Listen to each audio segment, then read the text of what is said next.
to നമുക്ക് സ്മൃതി നമുക്കൊരു ഭാഗം വായിക്കാം. അതായത് one witness narrated her bitter experience in a cinema she acted in. She was doing the role of the title character. During the time of discussion of the project, she was informed that there will be intimate scene, but the director did not disclose greater details in spite of her repeated request. He only stated that there is nothing to be scared of and that he will do only as he consent to. 3 months after preparation for the movie and the shooting, one day the director told her that there will be nudity and lip lock in the movie and that there will be great exposure of body parts. She was forced to do a ശരി വരാം പ്രസാദ്. വിനീതയിലേക്ക് പോവുകയാണ്. വിനീത, വളരെ പ്രധാനപ്പെട്ട കാര്യങ്ങൾ, പൊട്ടിത്തെറിയുണ്ടാക്കുന്ന കാര്യങ്ങളാണ് റിപ്പോർട്ടിലുള്ളത്. പറയൂ സ്മൃതി. ചില സംവിധായകർക്കെതിരെ വളരെ ഗുരുതരമായ ആരോപണങ്ങളാണ് അതിലുള്ളത്.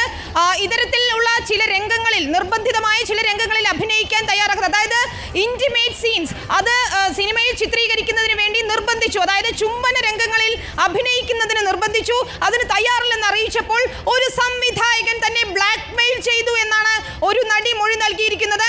ഇത്തരത്തിൽ കോൺട്രാക്ട് ഉണ്ടെന്നും കരാറുണ്ടെന്നും അത് ലംഘിച്ചാൽ വലിയ പ്രത്യാഘാതങ്ങൾ നേരിടേണ്ടി വരുമെന്നുമൊക്കെയാണ് ആ സംവിധായകൻ ബ്ലാക്ക് മെയിൽ ചെയ്തത്. അത്തരത്തിലുള്ള മൊഴികളാണുള്ളത്. ന്യൂഡിറ്റി രംഗത്തിൽ അഭിനയിക്കാൻ, അതായത് നഗ്നതാ പ്രദർശനത്തിനും നിർബന്ധിക്കാൻ തയ്യാറായി ഈ സംവിധായകൻ എന്നാ പറയുന്നത്.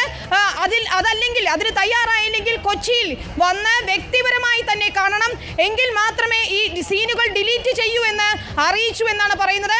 അത്തരത്തിൽ സംവിധായകർക്കെതിരെയും ഗുരുതര ആരോപണങ്ങളാണ്, മൊഴികളാണ് ഇതിൽ തന്നെ ഉള്ളത്. ഇക്കാര്യങ്ങൾ നിർമ്മാതാവിനെ അറിയിച്ചപ്പോഴും ഈ കരാർ സംബന്ധിച്ചുള്ള ഭീഷണിപ്പെടുത്തലാണ് താൻ നേരിടേണ്ടി വന്നതും ഒരു ജൂനിയർ ആർട്ടിസ്റ്റിന്റെ മൊഴിയിൽ പറയുന്നു എന്നാണ് പറയുന്നത്.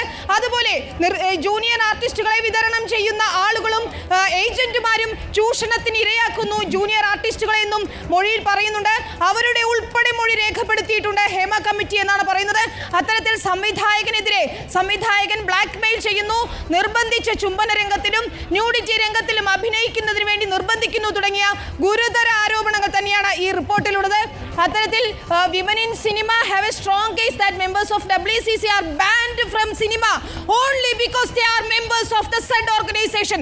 അതായത് WCCയിൽ അംഗത്വം എടുത്തതിന് മാത്രം അവരെ സിനിമാ രംഗത്ത് നിന്നും പുറത്താക്കി എന്ന ഗുരുതര മൊഴിയാണ് നൽകിയിരിക്കുന്നത്.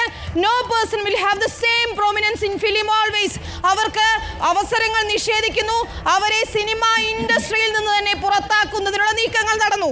വളരെ പ്രധാനപ്പെട്ട ഒരു കാര്യം, WCCക്ക് കൊടുത്തിരിക്കുന്ന ഒരു അംഗീകാരമാണ്. നമുക്കറിയുന്നത് പോലെ സ്മൃതി, WCCയുടെ ശക്തമായ സമ്മർദ്ദം കൊണ്ടാണ് ഹേമ കമ്മിറ്റിയെ നിയമിക്കാൻ തന്നെ സർക്കാർ സന്നദ്ധമായത്. ആ റിപ്പോർട്ടിൽ കൃത്യമായി പറഞ്ഞിരിക്കുന്നു, on an analysis of what has been stated before us, we are convinced that members of WCC are generally not considered for working in cinema for the mere reason that they are members of WCC who protested against atrocities in cinema. നോക്കൂ, WCCയിൽ അംഗമായി എന്ന ഒറ്റ കാരണത്താൽ ഈ പറയുന്ന പല താരങ്ങളെ, പല നടിമാരെയും സിനിമാ മേഖലയിൽ നിന്ന് പുറത്താക്കിയ നടപടിയെ ഞങ്ങൾക്ക് ബോധ്യപ്പെട്ടിരിക്കുന്നു എന്ന് കമ്മിറ്റി പറയുന്നു. ഹേമ കമ്മിറ്റിക്ക് ബോധ്യപ്പെട്ടിരിക്കുന്നു.